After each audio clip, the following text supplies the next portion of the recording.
Hi, this is Brad Linder with Liliputing, and this is an HP Chromebook 11, which is a thin, light, and relatively inexpensive laptop that runs Google's Chrome OS operating system. That means that it doesn't have Windows or OS X or even Linux, although it is possible to install Ubuntu on here. Instead, it's really designed out of the box to run Google's Chrome web browser and applications that work with it.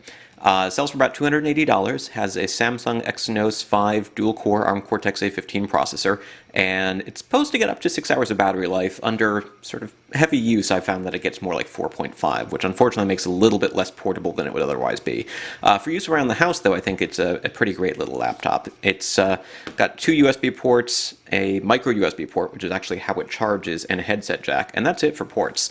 There's no video output, there's no micro SD card slot or full-size SD, but it does charge using just this regular micro USB charger, so it looks more like a phone charger than anything. And in fact, you can even charge this with a phone charger.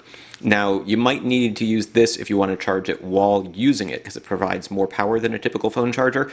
But I plugged it into a phone charger overnight with the lid closed, and it did charge the battery from 20% to full, no problem.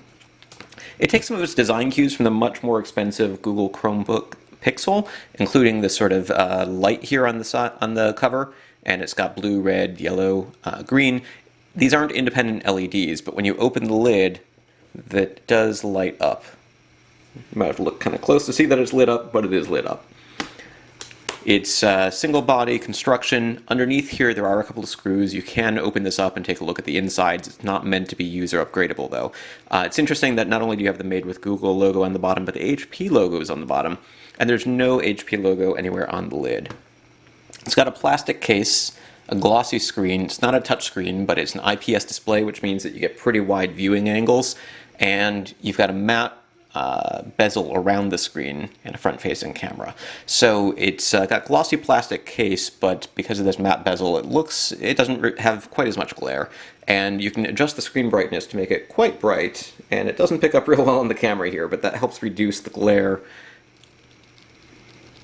that you might otherwise get if the screen's dim. You can also make the screen incredibly dim, almost entirely dim, which is kind of a nice feature if you're listening to music or doing other things.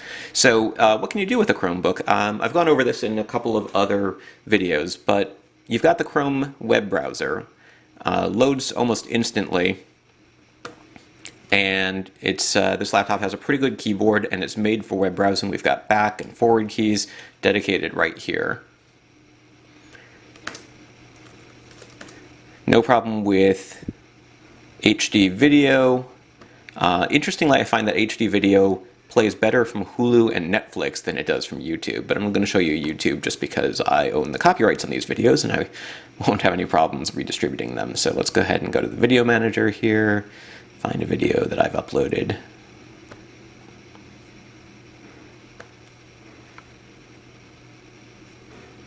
Look, it's a video showing the HP Chromebookception here.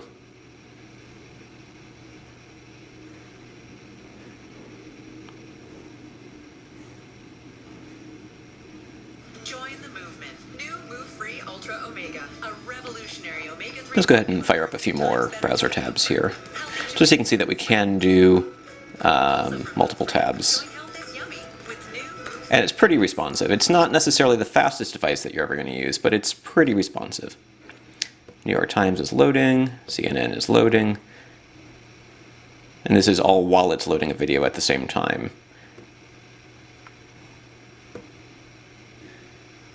Hi, this is Brad Linder with Liliputing, and this is an HP Chromebook 11.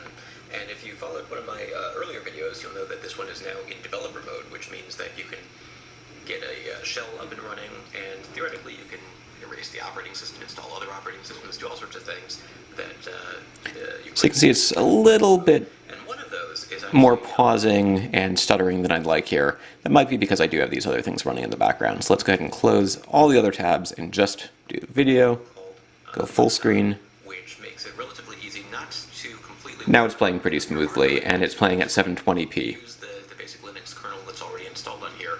And So in terms of multitasking, might not be as powerful as some machines, but you can watch HD video, you can open multiple browser tabs once they're open, they run pretty well. And I've used this with up to a dozen tabs or so while blogging, listening to music, doing other things. Speakers are pretty good. They're actually located under the keyboard and face upward.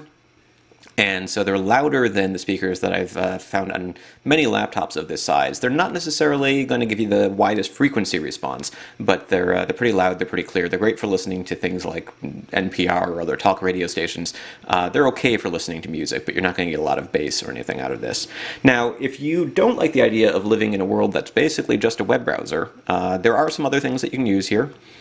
So for instance, keep making it close, but there is a file browser built in here. There's the ability to edit some documents if you download them using Google Docs or Quick Office. There's built-in media players. So if you had some music or movies or other things stored in local storage, you could use those on the go. The device does only have 16 gigs of storage, and as I mentioned, there's no flash card reader, so you can't add any extra storage to it. So what you see is sort of what you get. It's really made for connecting to the web, but you can download some stuff and access it offline. And if that's not enough for you, and there are some games that you can download and run offline. Google's really been doing a lot to make Chrome OS work better offline. But to get back to what I was saying, if that's not enough for you, you can also enter developer mode, enter a user password, and use a script called Crouton to get Ubuntu to run side by side. When you go to developer mode, and you can find my other videos on YouTube or go to liliputing.com for more details about entering developer mode, it'll wipe all the data on your device. But as soon as you log in with your Google ID again in developer mode, it'll re-download all of your apps and settings and everything. And then you can access hidden settings. So for instance, you can use Crouton, which installs Ubuntu running side by side. And you can see we're actually switching back and forth just with a key combination here. Now, once I've done that, I've got the Firefox web browser running on my Chromebook. I've got access to a file manager, terminal window. Everything sort of works like it would on a regular Linux laptop. Say I want to edit a document. Let's go ahead and fire up AbiWord. And I can write a document and save it for offline use. So it seems pretty responsive. Some apps might not be available if they're not compiled for ARM processors, but things like GIMP, which normally takes a long time to load on a system with an Intel chip, I find loads pretty quickly here, and that's probably at least partially due not necessarily just to the processor, but also to the relatively fast solid-state drive. So there's not a lot of storage here, but it's relatively fast storage, as far as I can tell. I haven't actually run benchmarks on it. 2 gigs of RAM, again, not really designed to be user upgraded, but should be enough for basic use. If you started doing a lot of multitasking or CPU or memory-intensive tasks, you might run into trouble. But for basic document editing photos and so forth, this should get the trick done. I haven't tried. I'm actually kind of curious. Can you install Handbrake on here? Well, let's do that another time when I'm not in the middle of shooting a video. But it should be interesting to see how it handles more CPU-intensive tasks using Ubuntu for, say, transcoding video or playing games or whatnot. But it is interesting that even without removing Chrome OS, you can make this into a more useful device. And out of the box, there are a couple of things that don't work in Ubuntu if you use Crouton, for example, the screen brightness, but it's actually pretty easy to fix that just by assigning shortcuts to brightness down and brightness up for the keyboard. Something else that didn't work out of the box was Adobe Flash, but I was able to install the Nash plugin and go to YouTube, and Flash works. So if for some reason you wanted a Chromebook and really hate Chrome as a web browser, you can go ahead and use Firefox as your default web browser and even get Adobe Flash working. So, Hi, this is Brad Linder with Liliputing, and this is an HP Chrome. So there you go. So anyways, that is a quick video review of the HP Chromebook 11. It's kind of bright, and that's making the, there we go, the camera do funny things. It's a Chrome OS laptop, sells for $280, and it's a surprisingly versatile little machine, given all that you can do with it, whether you want to stick with Chrome OS or do a little bit more.